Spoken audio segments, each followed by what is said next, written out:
Το Ινστιτούτο Οδικής Ασφάλειας Πάνος Μιλωνάς κλείνει 20 χρόνια από τη μέρα ίδρυσής του. 20 χρόνια προάγουμε την οδική ασφάλεια, καλλιεργώντας την κυκλοφοριακή παιδεία και την ασφαλή συμπεριφορά στο δρόμο. Μέσα από θεσμικές παρεμβάσεις, εκπαιδευτικά προγράμματα, εθελοντικές δράσεις και πρότυπα έργα υποδομών, στοχεύουμε στην πρόληψη και μείωση τροχαίων συμβάντων. Ωστόσο, η πρόσφατη μας μελέτη έδειξε ότι έχουμε πολλή δουλειά μπροστά μας. Στόχος μας, η καταγραφή της συμπεριφοράς οδηγών και αναβατών σε 3 κρίσιμα πεδία: τη χρήση ζώνης ασφαλείας, προστατευτικού κράνους και την απόσπαση προσοχής από κινητό τηλέφωνο κατά την οδήγηση.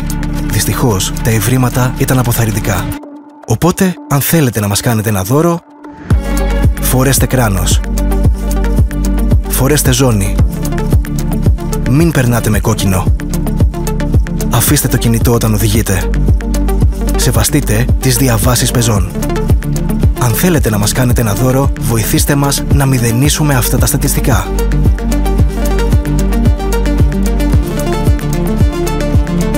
Γινόμαστε 20. Γιορτάστε μαζί μας οδηγώντας υπεύθυνα.